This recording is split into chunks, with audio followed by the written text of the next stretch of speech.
acelerados, bem-vindos a mais um Acelera Debate, que daria um bom Acelera Debate numa mesa de bar, mas a gente vai fazer hoje aqui, bonitinho, no estúdio. Sem cerveja? O tema é, sem cerveja hoje, infelizmente, o tema é, vale a pena preparar o carro? Aqui à minha esquerda, Cássio Couto, já conhecido. À minha direita, Rodrigo Bola Machado. Menos conhecido. E aqui, menos conhecido. Cara, eu sou um merda mesmo. E aqui ao centro, Teco Caliendo, nosso brother, preparador, referência, que está fazendo o meu golfão. E a pergunta que eu quero deixar iniciar aqui esse debate é: vai dar pau na alfa do Cássio ou não vai o golfe? Pô, não sei, temos que torcer pra... Estamos trabalhando pra isso, né, Cassiano? Fala aí. O gap atual, pra você ter uma referência, na nossa volta lá do Velocitar foi de 2,5 segundos. 4 segundos? 4 segundos. O carro Vai ter trabalho, hein, Teco? Um pouquinho menos de 4. Acho que você pode começar trocando de carro, talvez seja a maneira mais simples. Mas é que quando foi pra lá, o carro estava uma porcaria, realmente. Sei. Tava uma porra, aquele carro agora já tá ficando, ó.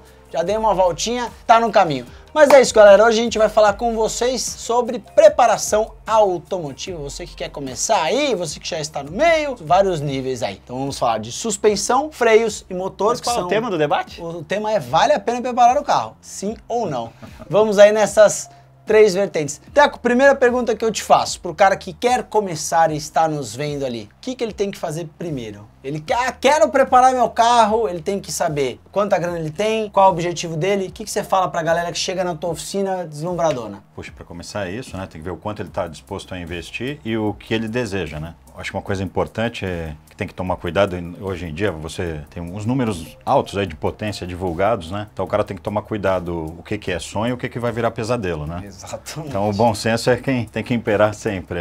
Isso é o que mais nos prejudica, assim, os preparadores. E o que faz, e quais são as principais armadilhas que fazem o cara que chega lá com sonho cair nessa cilada aí? Essa impressão de quero meu gol de 500 cavalos amanhã gastando 5 mil reais. Essa gente inventa cada coisa. O gol de 500 cavalos não vai gastar só 5 mil reais, é um pouquinho que mais o cara, caro do que isso. O cara vai com esses números na cabeça, né? Às vezes não chega com isso. Sim, chega, claro. É normal você, hoje em dia, pedir aí um 4 cilindros aspirado a hora que for turbinado para ter de 500 cavalos para cima. Primeiro, eles são muito difíceis de dirigir, né? Ao contrário de um carro moderno que tem bastante ajuda da eletrônica, você não tem isso nesses carrinhos. E eles são sensíveis, alguma coisa ali é bem fácil de quebrar, que seja uma transmissão, ele não vai parar direito. Tem que tomar cuidado, 500 cavalos não são assim tão simples e tão fáceis de você conseguir, principalmente nos carrinhos pequenos. Hoje em dia na sua oficina, Teco, qual é o tipo de carro que o pessoal mais prepara? É o AP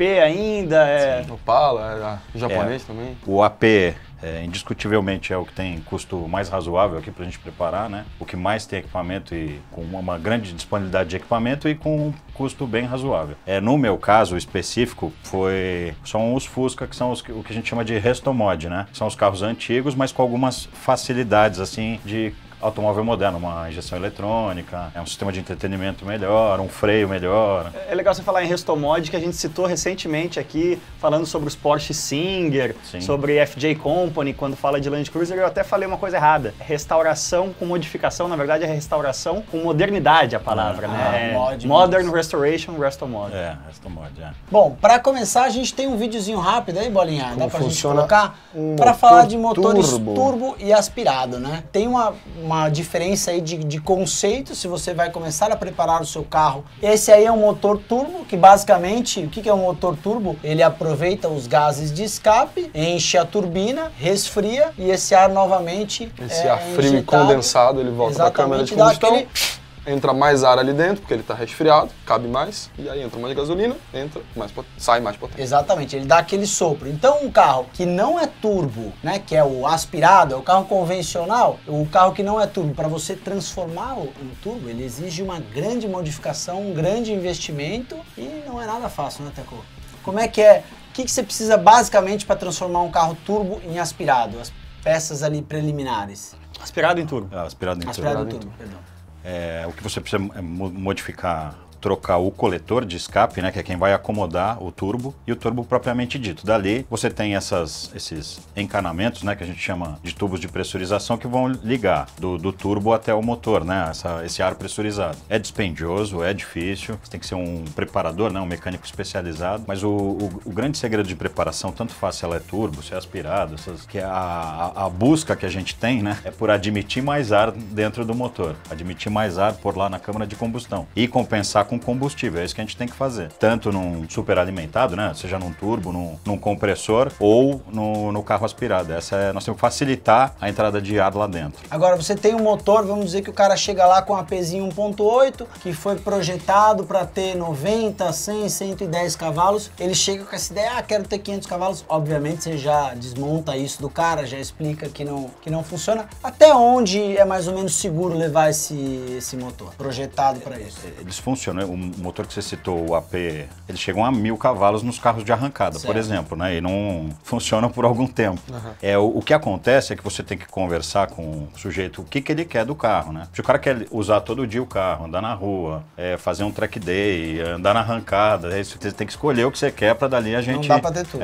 Não dá para ter tudo. Mas você arriscaria um percentual, falando sempre no cenário mais comum, que é o cara tem um carro só. Então ele tem, vamos manter esse exemplo aí, um Golzinho 1.8 de 110 cavalos.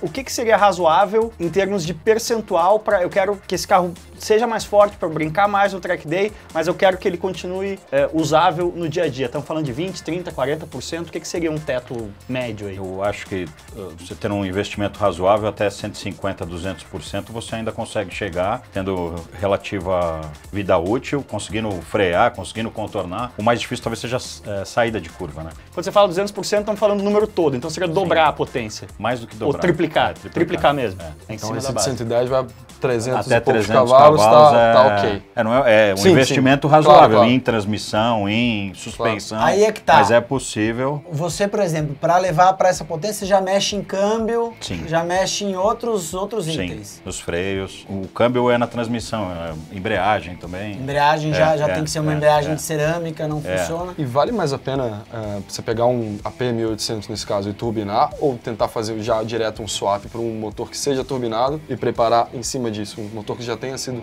nascido para isso? Realmente é uma boa pergunta.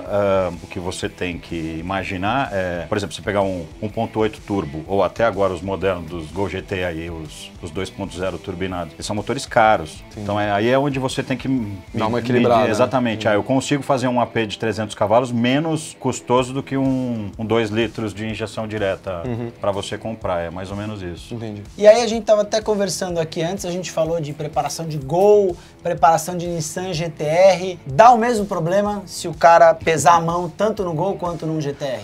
O que a gente tem que pensar é assim, quando a gente fala do Gol de 100 cavalos, você ir para 200, 250, é a mesma coisa que falar do GT-R de você ir para 1000. Sim. Né? Então, os problemas são proporcionais. Se você tiver um GT-R de 2.500 cavalos, um GT2 RS, um Porsche de 3.000 cavalos, você vai ter os mesmos problemas.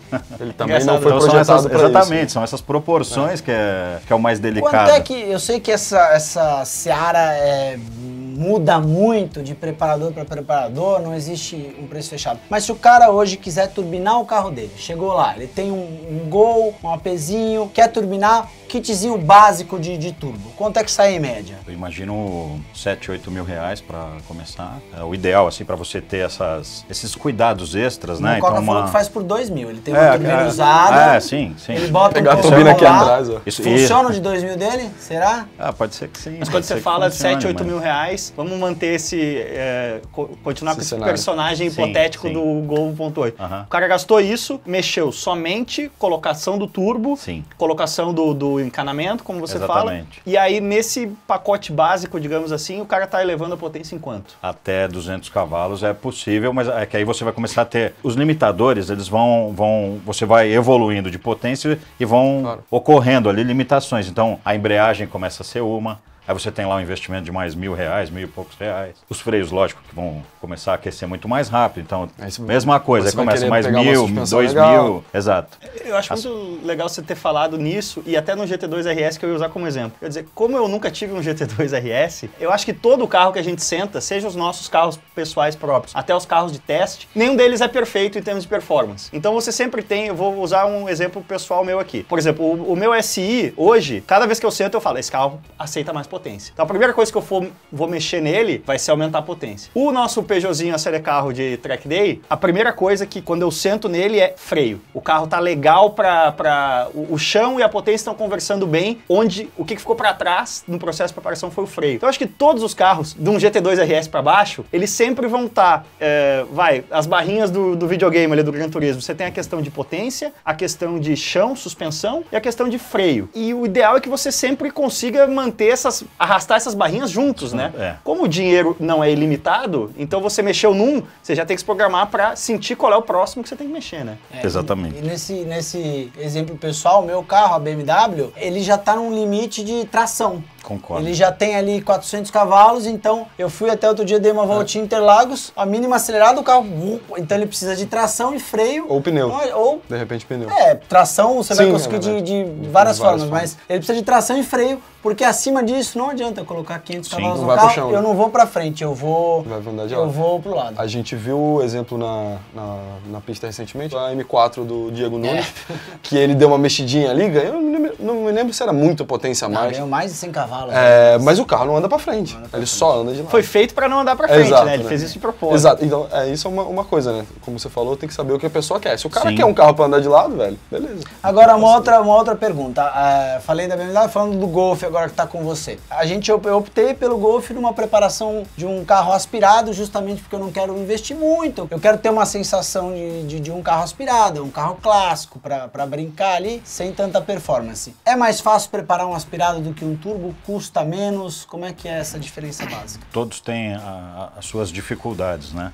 Você tem um controle muito preciso de mistura, no caso dos superalimentados, nos turbocompressores aqui, porque você pode quebrar o motor numa distração, num vacilo só. Como é que você quebra? Você bota mais ar? Normalmente, exatamente. Normalmente o que ocorre é você coloca mais ar do que combustível. Ele trabalha como se diz pobre. Pobre. E aí você, no superalimentado, você tem a quebra é muito rápida. No aspirado, ele te perdoa um pouco mais, ele te avisa um pouco antes, ele vai ficando mais fraquinho.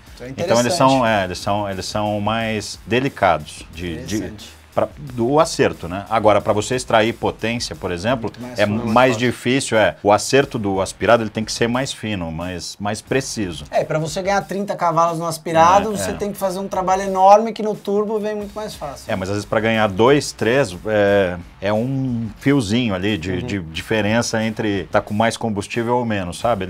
Os superalimentados são mais fáceis, né? De você conseguir extrair potência. E esse mito que carro turbo só quebra, que os caras viram amigo de mecânico, que monta acampamento na oficina.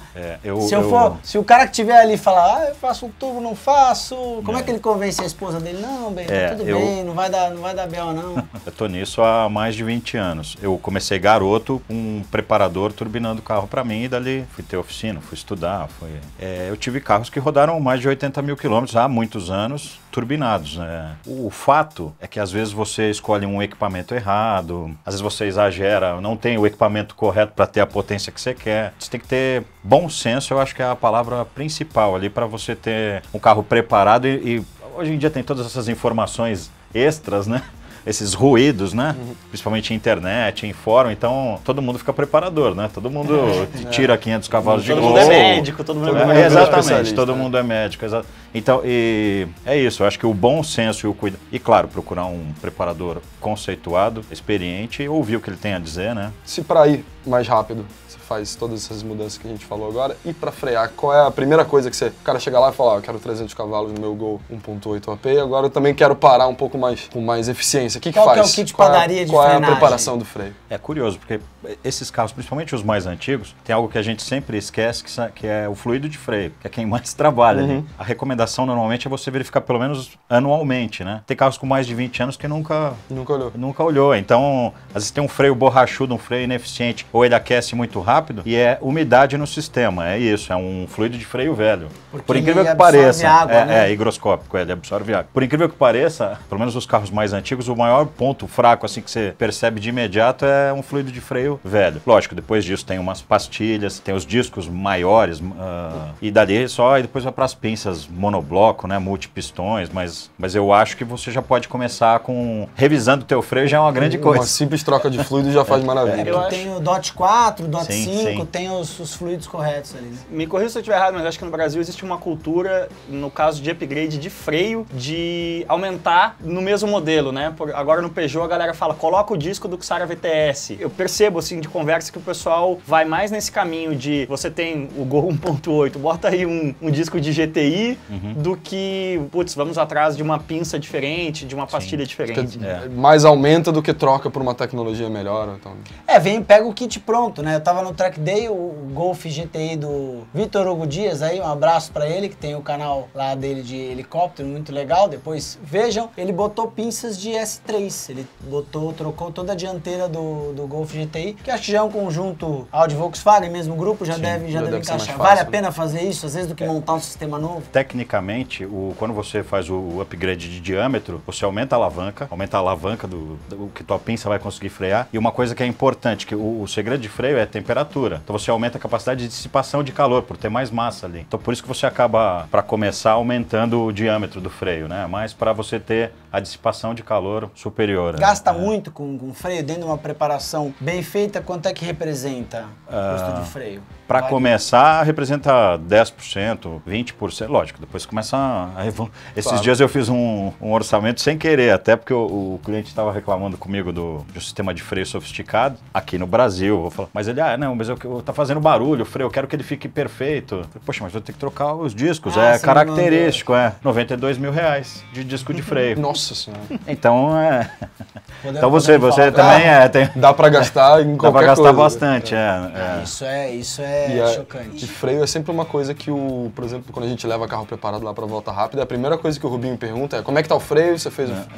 Então o pessoal que só pensa em acelerar e ir rápido tem que frear até também. Pro pessoal que tá mais novo, querendo entrar nesse mundo, se você pega o carro, falando de coisas de Porsche para baixo, digamos assim, o carro comum, a primeira parte que apita, que pede água na pista, é o freio. Um carro comum, numa pista mais longa como Interlagos, ali em 3, 4 voltas, eu falei isso hoje, que despenca. eu vim do evento de lançamento do Jaguar F-Type 2.0 e até dirigindo lá eu comentei, de todo o carro, de Onix 1.4 até Golf GTI, em 2 voltas o freio vai ferver, porque Interlagos tem freadas brutais. E é sempre proporcional, né? Se o freio do Jaguar é melhor do que o do Gol, do Onix LT, claro que é, mas ele vai muito mais rápido do que o Onix LT. Se ele não fadigar em 2 voltas, ele vai fadigar em 4, mas ele vai, se não for um GT2, ele vai fadigar. E hoje em dia, como é que tá a questão da eletrônica?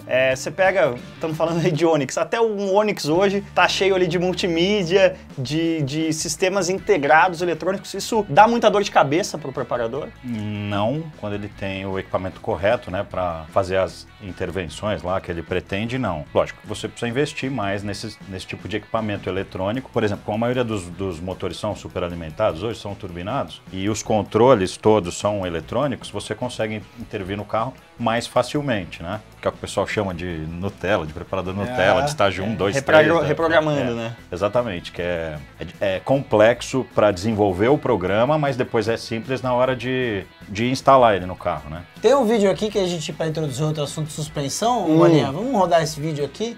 Eu gosto muito. É do nosso parça D2M. Um abraço pro Fabião do D2M, um dos vídeos mais vistos do canal dele. Que acontece quando você chega no extremo da preparação de suspensão. E nem é um quebra-mola dos mais não é. agressivos, né? Esse ele passou, mas tem um que ele fica, né? Esse aqui, aí a galera vem... Acho que é o mesmo em outra passagem, ele não pegou o embalo certo, ali ficou. Mas galera, a gente colocou esse vídeo aqui pra brincar, um abraço pro D2M, e um abraço pra todo mundo que curte carro rebaixado, que, é um barato muito legal. você fazer. Agora, Teco, rebaixar o carro dessa forma você não vai conseguir performance nunca. Nenhuma. Ué, você não tem curso, a suspensão você não tem nada para trabalhar ali, a suspensão. Pois é, né? As pessoas ficam com a ilusão de que se rebaixar o carro, o centro de gravidade está mais baixo, significa que ele vai fazer a curva melhor. Não é o caso, né? Não é uma ciência assim, não é exato assim. Não é tão exato. Porque a verdade que se diz não, rebaixado faz mais curva. Não. Depende muito, né? Depende muito. Depende da condição também, do peso, depende bastante. Até contar uma história que eu fui antes da revista que eu trabalhava, fui num evento da Fiat de suspensões lá no Autódromo de Brasília. A história era assim, tinham 3, era um Bravo na época, era um com Sporting, que era a suspensão um pouco mais baixa, um normal e um com a suspensão feita do jeito que faz na oficina das quinas. Pegaram a mola e cortaram no meio, ou cortaram 2 elos. E aí o carro mais baixo, você fala, putz, faz curva melhor do que o Bravo normal, versão, enfim. E aí você ia pra pista, você botava o pé no freio, o carro saía pros 2 lados, cara. Muda completamente a geometria da suspensão, do jeito que o carro tinha sido projetado lá pelos engenheiros da Fiat, e o carro fica ruim de guiar, fica muito pior. O Bravo Sporting, que era a suspensão de fato mais baixa, porém projetado, era um carro muito melhor de guiar. É que eu acho que existem duas vertentes aí de rebaixar a suspensão. O rebaixamento, digamos assim, é apenas é uma consequência, e outra em que o rebaixamento é isso aí que você está falando, é o fim em si. Sim. Se você quiser rebaixar por razões estéticas, para o carro ficar baixo, é fácil, você corta as molas ali, mas o carro vai ficar uma porcaria. Agora, quando você faz todo um trabalho, e um abraço lá pro Serginho da Impacto Especiais, que fez um trabalho sensacional no 306. Por quê? Porque ele é um carro que ficou firme para a pista, mas que você consegue andar na rua, porque é exatamente isso que o Teco estava falando. A suspensão a geometria toda ela foi modificada, o carro desceu, mas ela continua com curso, né? É isso que eu já vi acidentes muito graves que acontecem em linha reta, e você entende por quê depois que você vai ver o carro. O cara pega lá o carro dele na madrugada, rebaixado, e ele sai acelerando em linha reta 100, 110, 120. A hora que o carro começa a quicar, ele simplesmente sai voando em direção perde contato com o chão, perde contato com o chão, em direção ao poste ou à árvore mais próximos. Agora, existe uma forma de você rebaixar e de repente deixar esse carro com a mesma altura que esse carro mal feito tem, corretamente, que é trocar amortecedor, trocar mola e fazer o projeto corretamente. Os pontos de fixação da suspensão você tem que mexer, né? Isso que é o caro e complexo. A gente tem aqui até desculpa te interrompendo, um exemplo que a gente levou esse Mitsubishi Eclipse GT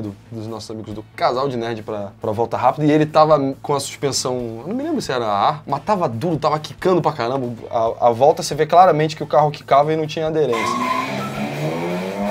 Você vê que ele batia e o carro não grudava no chão, né? Ele ia quicando pra fora. É meio desesperador. Olha como o Rubinho tá dentro do carro quicando. Olha, ele praticamente não... Olha o que ele tá quicando.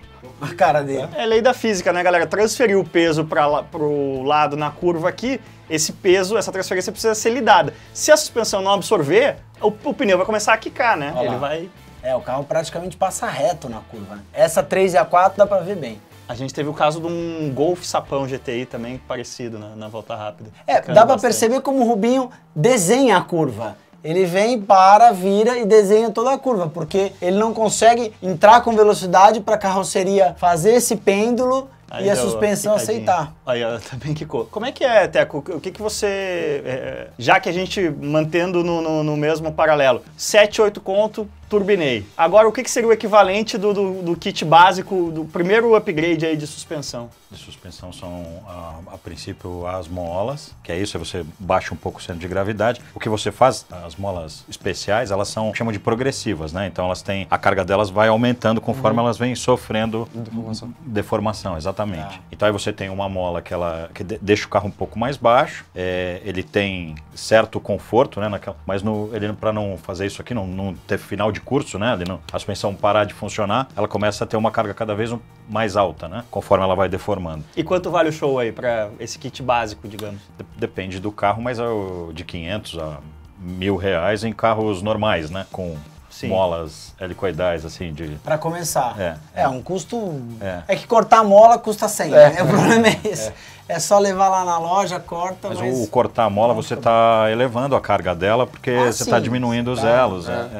Tudo errado. E você desequilibra. Cortar a mola ou esquentar e comprimir, é tudo errado. Não faça isso. Então, galera, sigam essas recomendações se vocês forem preparar o carro de vocês. Cuidado com as discussões e dicas aí de internet. Hoje tem médico, hoje tem preparador, hoje tem tudo aí, todo mundo falando muita coisa. Então, busquem se informar, busquem conversar com os profissionais para o seu carro ficar legal. E aquilo que você falou no começo, né? O sonho não virar pesadelo, porque pô, é uma coisa tão legal, tão bacana você pegar o seu dinheirinho ali colocando aos poucos. Então, vale a pena. E também está com a camisa da Full Power aqui, né? O Edu não pôde vir hoje, a gente convidou. No próximo ele vai estar aqui com a gente também. Então, dê uma olhada lá no canal da Full Power, tem muita dica de preparação e coisas bacanas para você ver também. Teco, obrigado demais. Cássio, tem mais alguma coisa para falar? Eu acho o grande barato da preparação de carro é essa coisa de, no fim das contas, você vai ficar com um carro que é unicamente seu. Não existe nada igual, é exatamente a sua cara. Então, para que esse refino realmente te dê o resultado que vai colocar um sorriso no seu rosto, você tem que estar trabalhando com as pessoas certas, né? E tenham paciência. Faculdade não é feita em 6 meses, criança não é concebida em 1 mês e carro preparado não é uma parada na oficina que vai sair legal. Então valeu, galera. Deixa o seu like aí, deixa o seu comentário e também diga quais são as suas dúvidas que a gente vai tentando responder na medida do possível. E depois entre lá no Instagram do Teco, a gente colocou aí. Você tem site rodando hoje? Não tem. Então só entra lá no Instagram dele, manda um direct se você quiser levar o seu carro. Vai te atender numa boa lá. Valeu, galera. Até mais.